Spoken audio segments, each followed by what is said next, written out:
Hey, quick, let's see if we can get a call into this guy that reunited Jiri Fischer with his dog. You know, Jiri lost his dog. Jiri got his dog back? We love lost dog stories.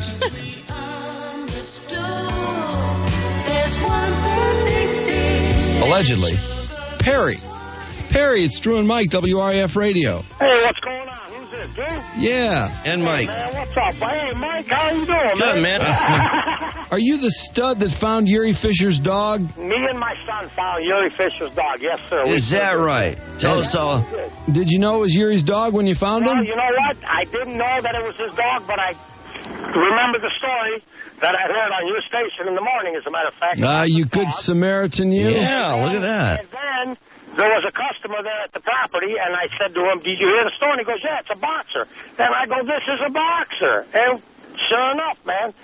So was the dog unhappy? The dog was scared. Yeah. He wouldn't come up to me. He would come up to my 4-year-old son, Lucas. Where were you at the time? I mean, where was the dog? I was at Undercover South Storage, which is a storage facility my brothers and I own on Haggerty Road. Okay. Yeah. Haggerty and Schoolcraft, just south of Schoolcraft. And so the dog just kind of was... Handy? The dog was wandering around? He was wandering around in the woods on the other side of the fence. Okay. So I was riding my kid around in the quad sport, and he goes, look, and I look, and I see a dog, and then I don't know what we're yelling about! And then I see this customer of ours, Tim, who happened to be at a storage shed. And I said, did you hear the story? And he goes, yeah, it's a boxer. Yeah. And I go, this is a boxer. Oh, my God. So I we love the grabbed elongation of the dog story. up. We grabbed the dog up, and I called the Plymouth Police. Was it hard to grab the dog up? Did the dog try to run from you? Well, actually, yes. He wouldn't come up to me. He would come up to my son. So I got a hold of him, and then I called the Plymouth Police, and I said, you know... Was he a big boxer? Was he an armful? He's a little over a year old. He was probably medium-sized. I mean, I don't know if they get bigger than that or whatever, but he was... You know, was he happy to be rescued? Did he put his head on your shoulder? I think he was happy to be found, but he was kind of scared when I got a hold of him. But the main point here is you heard it was a boxer, and this dog appeared to be a boxer. That's correct. That's the main deal. Yeah, a boxer. Yeah. So anyway, I got a hold of him. I called the Plymouth Police. Yeah. And I said, Jiri Fischer lost his dog after an accident. And they said, yes, he did. What kind of dog? They said it's a boxer with a brown boxer with a white chest. They said boxer? They did say boxer? No, they did say boxer. And I said, okay, and then did you say that you found I got the man's dog, I said. Did you tell me you had a boxer? I told them I had a boxer, the brown boxer with the white chest, like they told this guy. Wow. And now, did you talk to the police about Fisher's heart troubles and, the fact that maybe break it to him slowly? No. I told them, I think I have the man's dog, and send somebody to come and get it. And they did. They asked, no, it gets better, guys. They asked me where. This can't get any better. This does get better. Listen, no, come on. There's no way. I'm not buying it. I'm buying it. I'm there. So I'll find a sinker. We're going to send Look how loud I have to... So then my buddy Tim, who was there, and I said, Tim, I says, the cops are probably going to pick it up and take all the credit. 20 minutes, listen to this. 20 minutes later, here comes Jiri Fischer and his wife. Take it easy. To pick up their dog. So in other words, the police called him and came over personally. Yes, and he came personally. Wow. And I said, Jiri, I got your dog right back here. I let him through the gate. We come back to the Did you tell him it was a boxer? I told him, and he was like, you sure? I said, dude, I got your dog, man. Brown boxer with a white chest. That's the dog. Did you notice, could you detect any heart palpitations or anything going on with Hey, come on now, come on. Hey, no, we know about Jiri's story. We don't want the guy to have a heart attack over it. So he must have been so happy. I mean, I can't imagine. I said to Jiri, I said, I hope you're all right. I was at the game, and I left it at that. Oh, right. And then That's a classy move. He came over to your house. No, listen. He tried to give me some money. I said, no. He goes, you take it. So I took it. Okay? How much was he coughing up for a reward? I'm not going to disclose that. But that's a classy thing. Classy move, Perry. Classy on your part. Classy. You look up classy in the dictionary, there's Perry Callas. He said, you're getting the first round, first game tickets. I said, come on, Yuri, you don't have to do that. He goes, you didn't have to give me my dog back. And I said, Yuri, I'm happy that you and your wife and your kid, you got your dog back. That's good enough. Yeah. Oh, yeah. man. So you didn't take the tickets? He's going to drop them off at the office. Classy move on his part. Classy. I'm going to take my son to that game, man. Me and Luke are going. Hey, Luke was involved in finding the dog. It's a good lesson for the kid. A classy move by Jiri Fischer. Classy all the way around.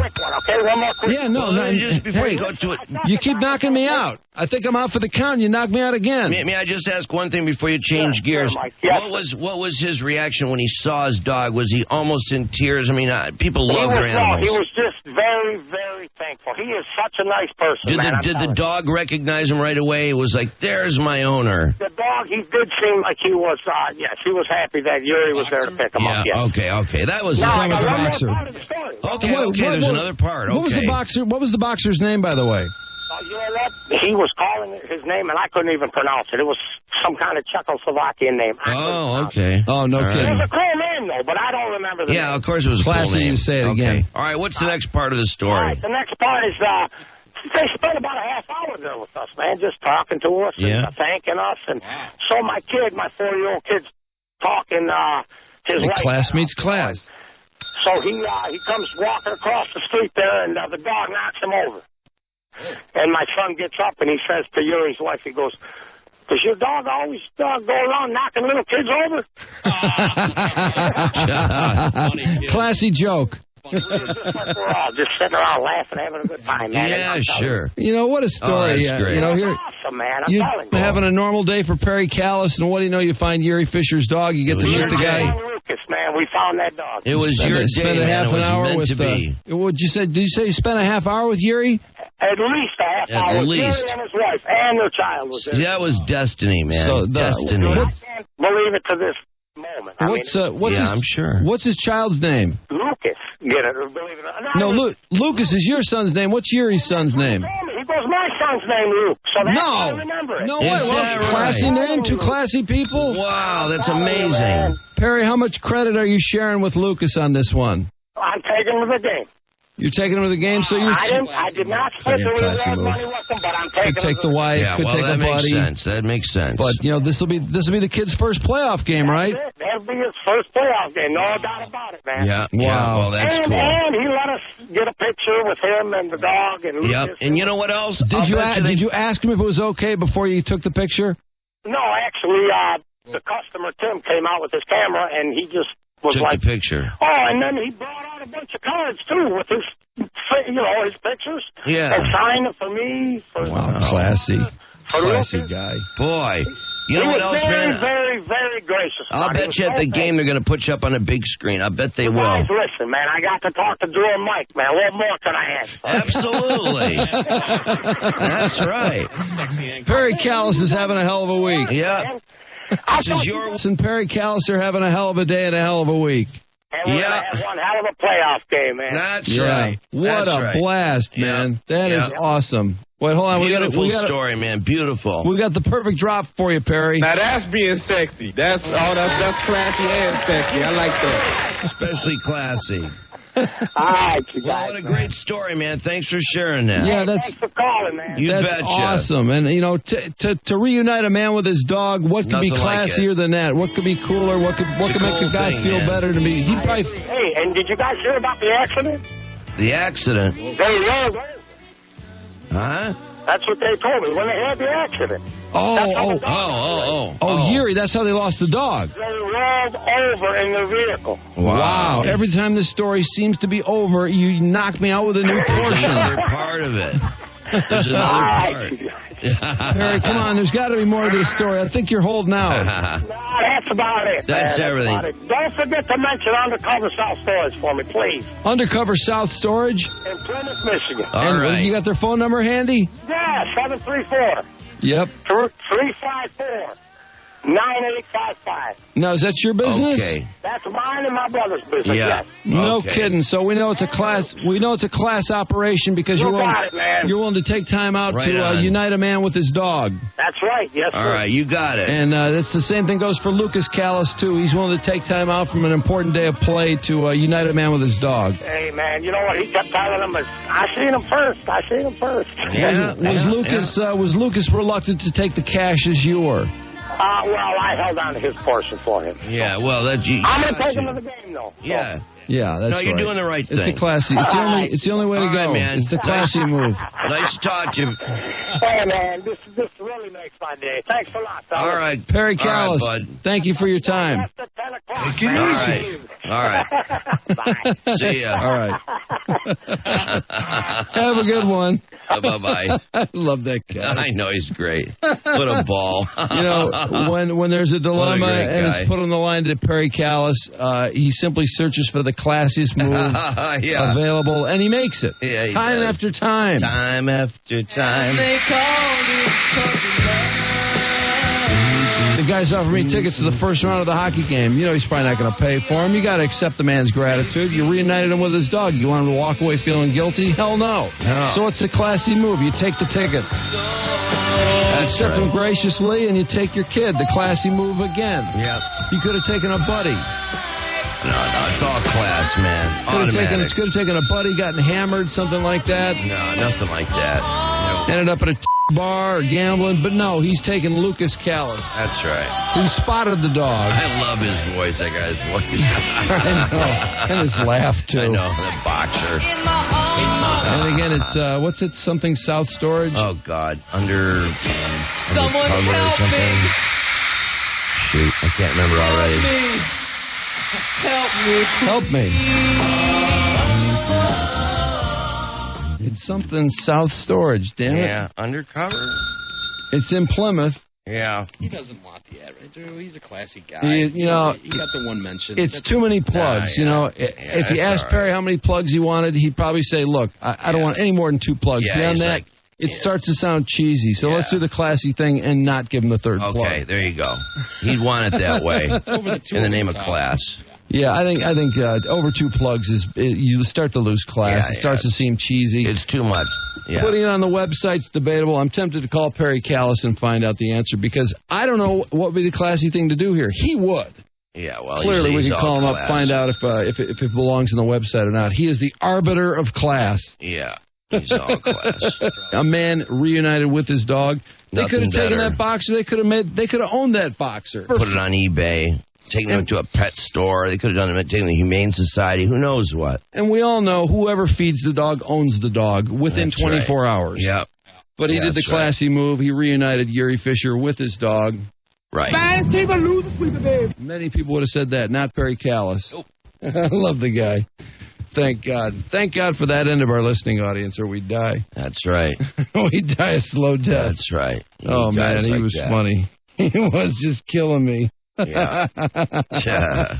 So many crappy pet stories lately with all these people's pets dying, these kidney the problems. Kidney problems. God almighty. I was just going to say, it was a really classy move of you to show such support for another man's dog. I mean, Well, because you can relate, yeah, Well, what? everybody knows I've been around pets. Perry Callas recently. Yeah. it's rubbing off on you. Every time I hear that name, I think of the Perry Ellis shirts. Yes, that's what it is. Right. I feel like I'm talking to a designer. So Bonnie's okay now. Bonnie's okay. Thank you, Jesus. Oh, that's good. I remember when Ned got diabetes, and oh man, that poor cat. You couldn't God, find that must have her. been awful. Couldn't find him anywhere in the house. Was hiding in the God. laundry every day. Oh. And then finally got those insulin needles, and I was like, okay, how am I going to talk Evan into shooting I didn't insulin even into think- Ned twice a day? Yeah, when you first said that, I don't know, for some reason, I thought you were almost kidding, because I just couldn't imagine that. I mean, what, to have the pet owner to have to do that, to I put know, a needle in it. It was a bitch. I can't imagine being assigned that by the vet. Well, It's like, how the hell am I going to do that? I don't have any nurse training. I immediately thought, okay, I got to assign this to Evan somehow. I got man. to teach him this is some responsibility he's got to grow into. Jesus. And of course, I got home and Evan wasn't home, And Tess was like, okay, Tess, here's what you have to do. And Tess is like, man. I'm not giving Ned shots. I can't stand needles. And I'm like, oh, come on. Do you think Evan could do this? And she's like, Drew, are you kidding? Yeah. He's 10 years old. Yeah, a 10-year-old inject a needle in an animal. But I can't imagine coming home and it's like, 2 o'clock. Oh, time to give the cat a shot. Yeah, I know. And to measure the insulin level in the cat and all that stuff. And it was one of these things, too, at the end, which really sucked. Oh, God. It would be like, where's Ned? Nobody knows where Ned is. I haven't seen him in days, and I'd find him, and he'd be just shedding like crazy, just getting somewhere, and I would go run for the needle, load it up, shoot him up, and I mean, within 2 minutes, Ned was like up and at him, and hey, I'm back, changed the whole world. I got my diabetes shot, everything's groovy. Wow. I'm a cat again. Yeah, it was really Did the shot hurt him? I mean, did he jump every time you injected him? No, you know what? You know what's really weird? He started getting psyched for his shot. He'd see me taking the cap off. Affiliated it with feeling better. Absolutely, no. He made the connection. It was totally Pavlovian. Wow, isn't that interesting? He'd jump up and he's like, pushes back into me like, come on, right there. I know what you got to do. Oh, he pulled the gay move? Yeah. No, he just knew I had to pinch his skin and I had to shoot it in his skin. Oh, is that how you had to do it? Yeah, and then make sure the needle doesn't come out the other end. Oh, Christ. So the insulin, God damn. Ouch. Well, but you don't want to shoot it into the tissue. No, so you pinch just like, how moms grab the animals by their... Would he just lay in your arms like while you're doing that? He wouldn't jump or move? No, he'd just sit on the ground like this, like, get my skin, get me that. Is that right? Wow. It took about a month before he figured it out and started getting psyched for his shots. But I mean, like, if a person gets a shot in the same spot, after a while, it's a problem. Like, in other words, did you have to change locations where you give the shot, or it's always got to be in the... It didn't matter. There was a variety of places where he could take it. Oh, okay. But it's not the end of the world. It was like, that cat seriously was gone. Yeah, if it didn't get the insulin, it was over. Coma, diabetic. They thought it was a bunch of other things, and then they finally said, "Oh, this seems like diabetes." Because one day I went in and I said, "God, he's drinking a ton of water. I mean, just a ton of water." And they're like, "Okay, that's that." Big old symptom. Yeah, humans and animals. They go for the water when they feel ill. Yeah, they think they drink too much water. They know to purify their bodies somehow. Well, isn't it interesting that they know instinctively what they need? Mm-hmm. I think that's really fascinating. Yeah, but water, of course, does no good except it leads to a full litter box with the most gigundous clumps of litter you've ever seen in your life. It's like, Jesus, Ned, how long were you whizzing in here? 2 days? Half the litter box is one clump. Oh, man. Isn't that wild how they get Pavlovian like that? Like when they get a urinary tract infection and all of a sudden they won't go near their litter box. And Mike you were telling me that story a while, just not that long ago. Well, it happened with my cat. God. And what a problem if a cat can't go to the litter box. I mean, it's totally disoriented almost. They'll start going to the bathroom all over your house, your clothes, your bed, and you're like, what? What is wrong with this stupid cat? Yeah, it's lost its point of reference. It doesn't know. And they're like, well, it goes to the bathroom and it burns, so it thinks the box is like biting them. The box is pinching their right. Yeah, they blame the box. They blame the box, and then they just go, blame the box. It's biting me when I go pee. Right. Yeah, I always thought there was an element of acting out there, too. The box is hurting them. Their brains are so much... And of all things, for a cat to think that the litter box is the enemy. Oh, man. Yeah. And there's nothing worse than cat urine. Nothing. Oh, I know. I've heard worse that. Than cat urine. Yeah. I just don't know what you'd do if you had an outdoor cat. Like, how would you ever... Like, I wouldn't have known, ever. I tell you what, since I lived in Arizona where there are coyotes who will eat your cat in the middle of the night if you let them out, that was the end of outdoor Ned. Yeah. But Ned had an outdoor life for a while. Yeah. I told you I found him at the mall one day. Yeah. Which crossed a major highway. Wow. What's that? Was he doing some shopping? He was just hanging out at the front door. Coming up? Just like, no, anybody that went by him, he would just go rub up against him like, hey, pet me. Look at this. Like, there's like 10 people every 20 seconds to pet me. This is awesome, my God. And all of a sudden I'm like, Ned, is that you? And he's like... You actually found him out of the blue over there. Yeah, I was walking into Kroger, and I'm What's like, the chance Ned, of that? What are you doing here? He's That's like a mile from home. Shot. Yeah. And then, I can't believe and that. then my neighbor told me, "Oh yeah, I saw Ned at Kroger a couple weeks ago," and I'm like, "What?" Pretty soon there's all these sightings. Yeah, and then I can't use it. That's like 1 billion to 1 that you would just be wandering, and here's Ned. I mean, that's insane. She said I couldn't believe it was Ned, but she said my daughter went up and looked at the tag, and she said that was Ned at Kroger's, and her daughter was like 5, and she's like. My daughter can barely read. She's like, I know that wasn't Ned, and the daughter knew Ned's tag. Yeah. Recognized Ned's tag because Ned used to. They had a dog, and Ned used to walk on their windowsill at all hours whenever the dog was inside to screw with the dog, and the dog would be like, go up against the window and couldn't get to Ned, and Ned knew it. Ned just be in the windowsill like, yeah, you can't get me, dude. Showing off. And then Spike, the other cat I had, Spike was a total troublemaker. Spike did the same thing. He and Ned would both be on the windowsill screwing with this dog. Yeah. And then Spike was killing so many birds. I don't know whose nest he messed with, but he messed with somebody's nest. And I think it was a hawk or something. Boy. Was dive bombing. Well, a Spike. hawk will carry a hawk can carry a cat away. Oh yeah. I've seen. At our house, I saw a big hawk come down and carry a effing rabbit away. What? Right on our front effing lawn. I told you about Ned's Gacy crawl space of lizard bones. Yeah, right. Yeah, where the plant shelf used to be, and Ned would come in the house, and you'd see hands and legs like crawling out of his teeth, out of his mouth, and be like, God, look, gross. Daddy, I got another lizard. And be like, Ned, get out of here, because there's lizards everywhere out there. So I'd send him outside. Then one day I'm cleaning this plant shelf, and it's like, it's like Gacy's crawl space, just lizard bones everywhere, totally dismembered completely. Oh, my God.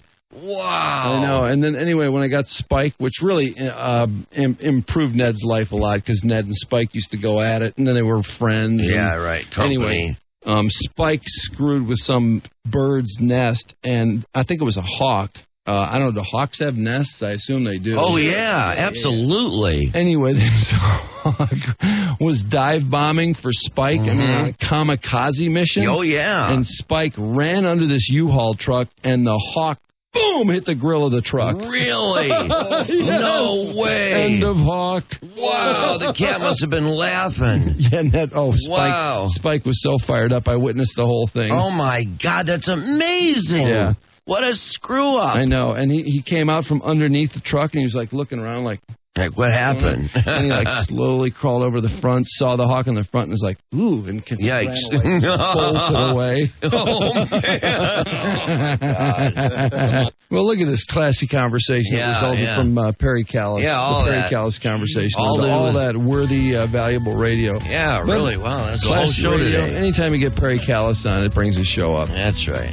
Don't expect to hear him on another station, but if he is, by all means, let us know. Because as of now, it's a Riff exclusive. Perry Callas on the Riff.